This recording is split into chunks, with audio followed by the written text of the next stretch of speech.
Hi, I'm Dan Schmitt. I do a weekly TV show called Team Chicago Challenge. But this is my clip for YouTube. And I've been advised not to make this clip, but I have to make this clip. So in the next 20 minutes, I'm going to try to explain what I'm talking about and why I'm putting this clip together and why it's probably politically incorrect for me to do this. I was also the candidate for Congress in 2012, so I am a well-known Republican. I ran as a Republican. I am a Ronald Reagan constitutional Republican, conservative. I believe in freedom.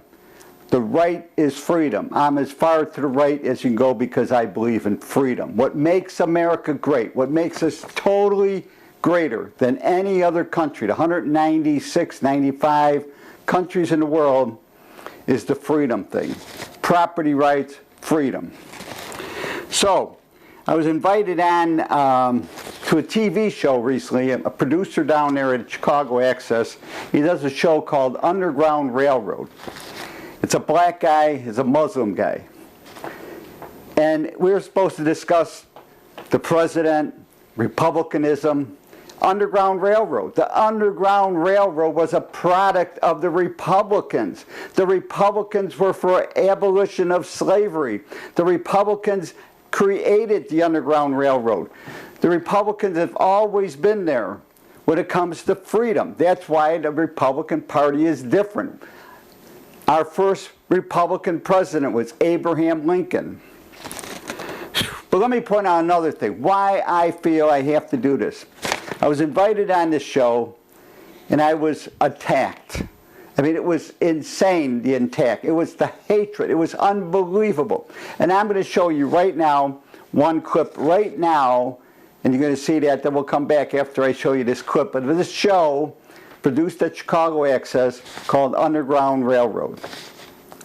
Entitled to reparations. No. Because now wait a minute, was it okay to get a Jew something annually? Is that okay? We don't give reparations to Jews.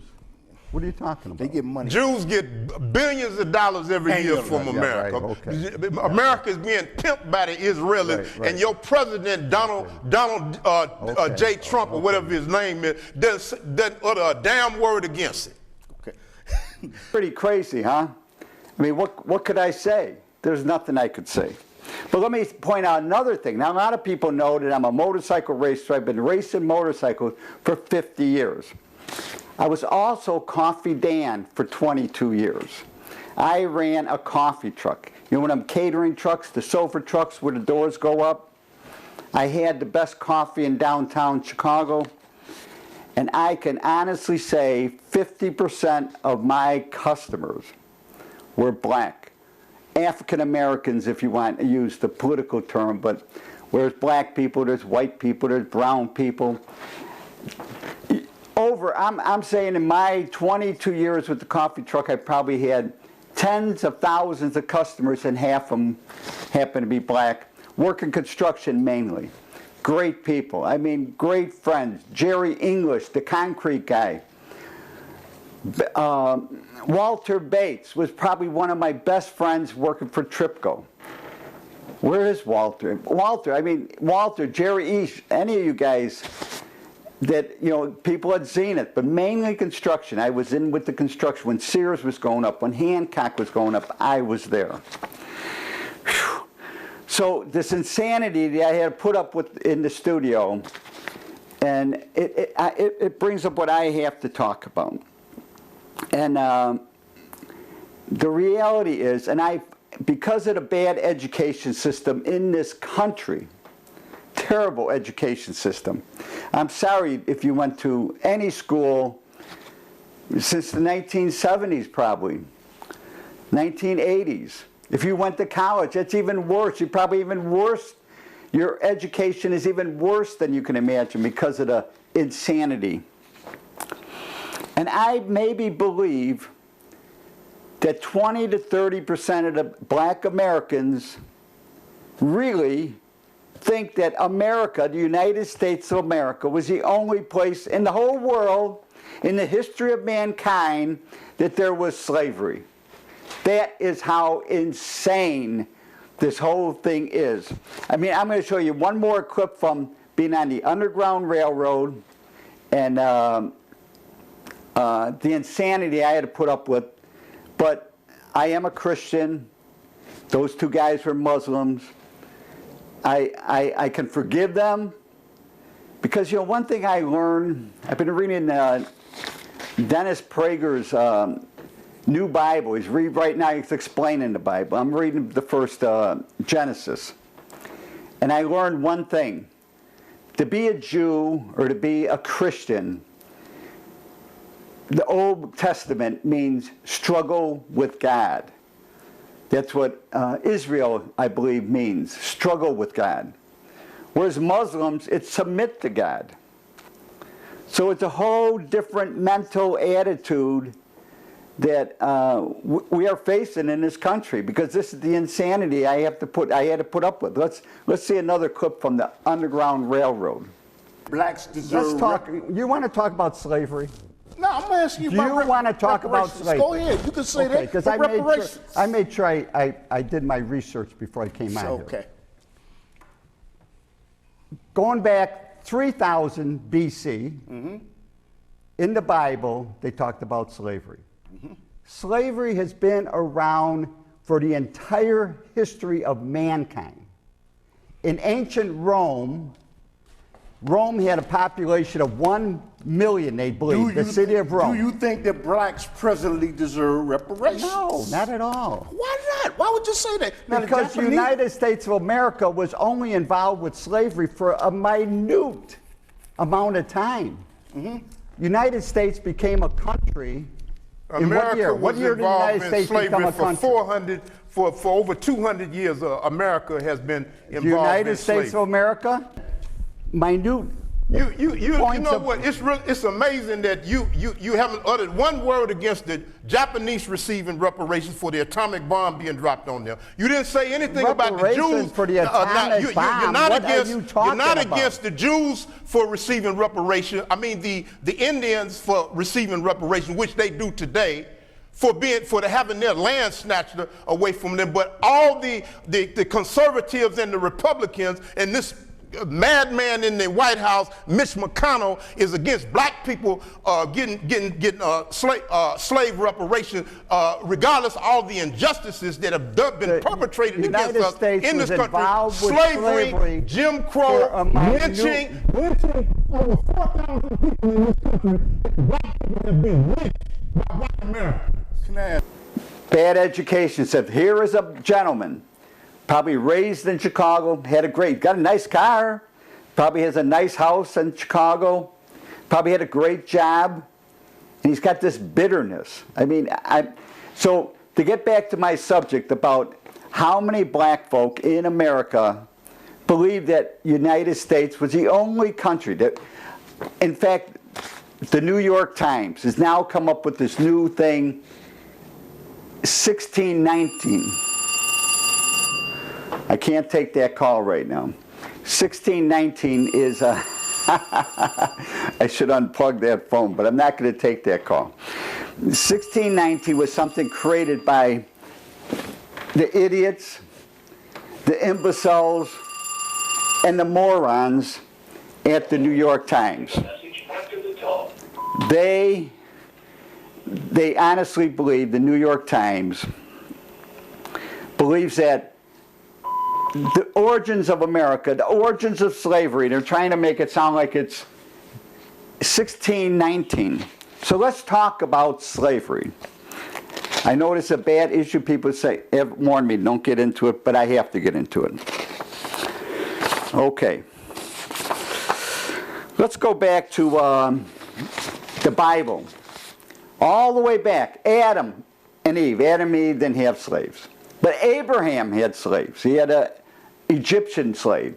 Slavery was the norm. The norm in the entire world. Slavery was the norm. Abraham had slaves. The Babylonians had slaves. The Egyptians had slaves. If you watch the TV show, Ancient Aliens, and all these great buildings that were built, and they try to say, ooh, aliens came down and built these pyramids, and they built this.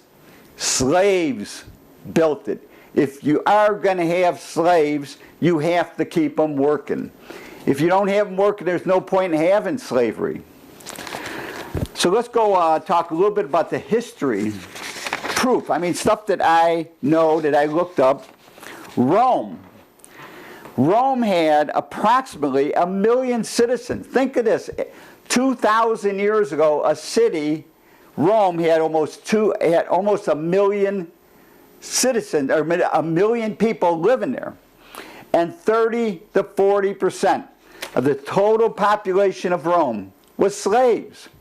And it was my forefathers, because the Roman Empire, as they expanded, they took slaves. They used whoever they conquered all the way. They went all the way as far as England on the northwest.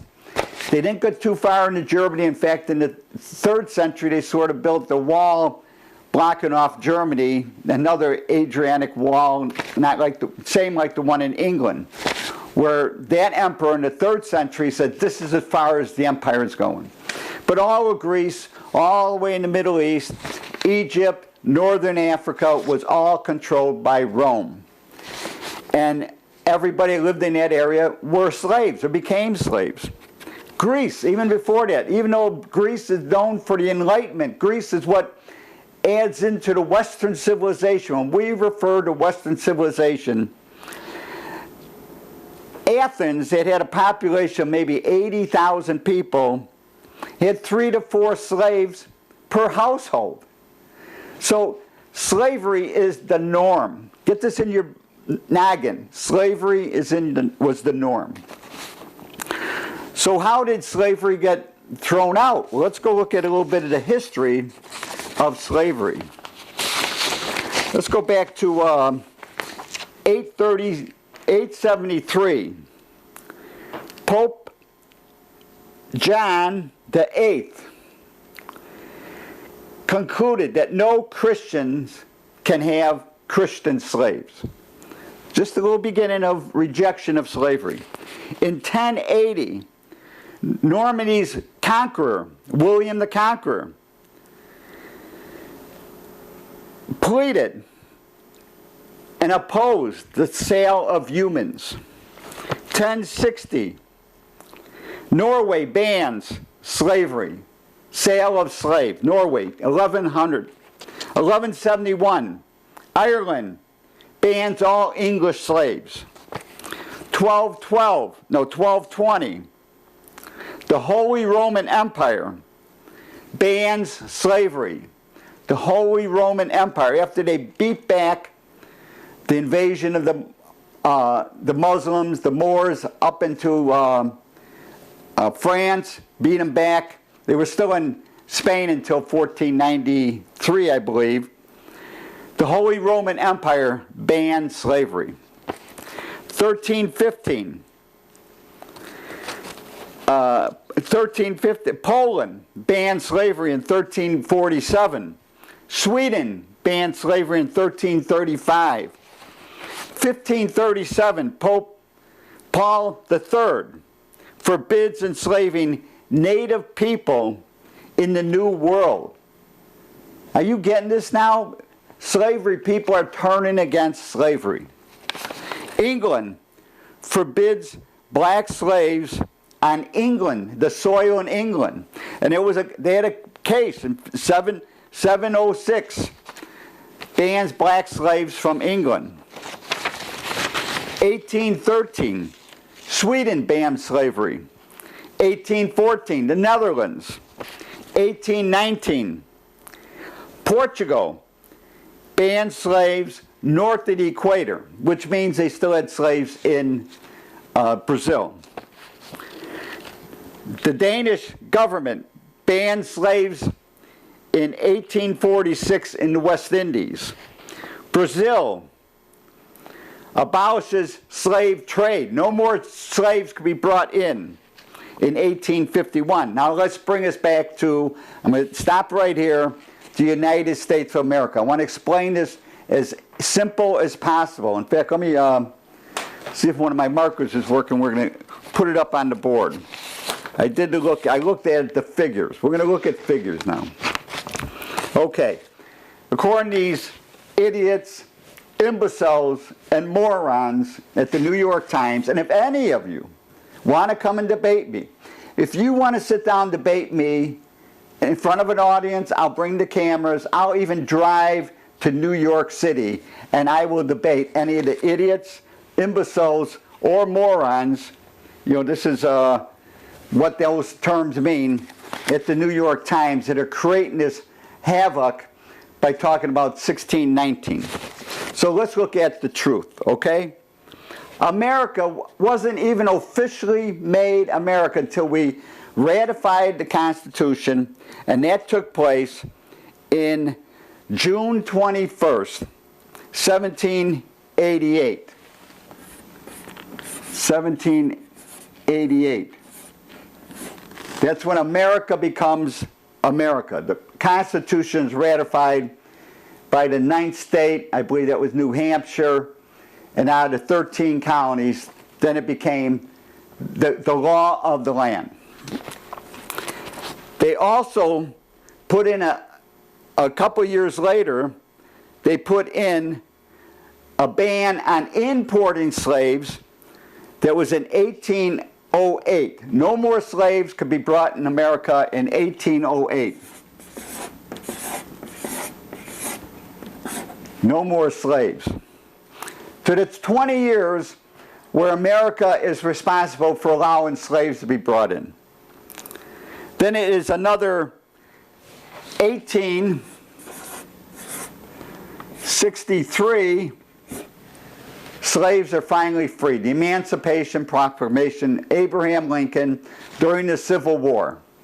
Now people say, well, why did the Northerners fight the Civil War? Well, one of my contentions is that Northerners knew, Northern working class people knew that they were going to be competing with slave labor from the South.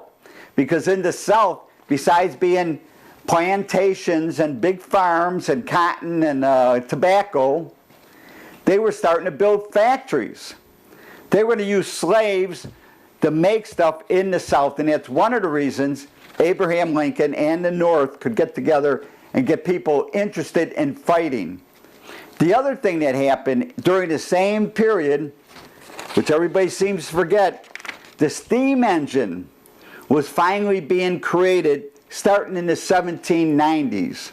In fact, I think Fulton had his first steamboat in 1808 or some year like that. It was very early that steam was coming along. And steam power and machinery were going to end slavery anyhow. In fact, I made an argument with one of the guys down at Chicago Access. I said, slaves were expensive. Compared to nowadays, can you imagine having slaves where you'd have to worry about their headaches, you'd have to worry about their medical bills, you'd have to worry about what they're eating? What a pain. You're better off paying someone and sending them home. Slavery is, it's almost irrational in the 2020 America. So anyhow, let's continue on. So here's what I want to talk about. So slavery existed in America because it was banned in 1863. So slavery was only part of America for 75 years. And since our beginning, America's been in existence for 232 years.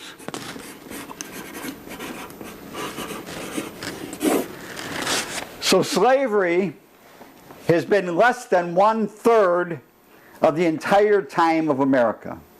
And like I've said, my forefathers, Schmitt, the name Schmitt, double T, according to my dad, came from Alsace, which was part of France at that time, which is part of France. Well, Rome, when they took over, they took people from Gaul or France and put them in slavery. The way the Roman Empire existed was because of slavery. So my forefather, I'm also a quarter Irish. The English didn't want to make the Irish slaves. The English wanted the Irish dead. So that's why my forefathers came. When they had the opportunity, when they talk about the famine in Ireland in 1840 and the big rush of Irish people coming to America, that's where I trace my Irish roots. So the English didn't want slaves of the Irish. They wanted the Irish dead. So take your choice, being a slave or being dead. Okay, let me continue on with these years, and then we're going to wrap this thing up. Okay, so United States, we finally get rid of slaves in 1863. Slavery's ended. Netherlands, 1861. Argentina, 1861. Also in 1861, the Tsar in Russia turned around and freed the serfs. In other words, if you were a Russian, you were tied to that land. No movement. You were a slave to your land. So all this is coming about at the same era of enlightenment, maybe in the 1860s. Now let's continue on. 1882, finally the Ottoman Empire forbids slaves. 1888, Brazil has 4 million slaves at that time. 1890, in the Brussels Conference, they banished slavery in 18 countries. 1829, check that, 1929, Iran finally abolishes slavery. 1930, Korea, under the Japanese, banished slavery. 1962, the Saudi Arabians banished slavery. 1970, Omar banished slavery. Whew. Wow. Now let's talk about the United States. The population of the United States in 1860 was 31 million people. And there was nearly 4 million black slaves, which made up there almost 12% of the population. Also, 3,700 blacks in America owned slaves. And in the South, it was only 24% of the population that owned slaves. So even all the Southerners were not guilty of slavery. So how should I conclude this? Our bad education system? Well, like I said, the morons at the New York Times, but also here in Chicago and CNN, PMSNBC, MSNBC, NBC, your nice host on NBC, they're still sick on this whole slavery thing. And like I said, slaves were expensive. So America is not the guiltiest country in the world when it comes to slavery. I want you to understand that. Was it right? No, it wasn't right. Was it wrong? Yes, it was wrong. But to hold this, I mean, that'd be like me still hating the English, but I also have part English. That'd be like me hating the Romans because of what happened 2,000 years ago. Like I said, slavery. Oh, well, let me add one thing and then I'm going to wrap this up. I think we're at about the 20-minute point. President Obama, think back. This is my message to you. And if you want to debate me, I'll debate you anywhere, anytime. You with your goofy program, inviting all the children from Central America to come to America, promising them that they're going to be allowed across the border. Thousands, literally thousands, maybe 2, 3, 4, 5,000 young girls from Central America, as I speak right now, and anybody out there wants to debate me, thousands of young girls from Central America and Mexico, and maybe from South America and other countries trying to get into America through the southern border, are now in sex slavery. That's right. And because of the brilliance of President Obama and his Secretary of State, Hillary Clinton, right now as I speak, in Libya, the country they wanted to get rid of Gaddafi, and Gaddafi was a bad player. They got rid of Gaddafi, and at this moment, as I'm on this TV and as you're watching this on YouTube, there is slave markets as I speak in Tripoli at this moment. Donald Trump may not be the most charismatic guy in the world, but he has done more to protect people. His love of the American people is greater. And I don't know how I got into that subject, but that was part of my subject when I was invited on the Underground Railroad. I am a Republican. I'm proud to be a Republican. I'm proud of my roots. I'm proud of that we're a descendant right straight from Abraham Lincoln, through Coolidge, through Ronald Reagan, the greatest president of the 20th century, and now Donald Trump, who every day impresses me of what a great Republican he is. So, my friend on the Underground Railroad, if you ever want to invite me back, I'll come back on your show. But no goofiness. Don't invite someone bring in a guest that I don't even know. And if that person would like to get in a real debate, where you shut up once in a while and let the other person talk, that's how it's supposed to be. That's how a civil society. And that's why the United States of America is the greatest descendancy of Western civilization. Whether it's drama, whether it's writing, whether it's love of your brother and sister, whether it's your Judeo-Christian upbringing, the United States of America, for all its past sins, is the greatest country in the world.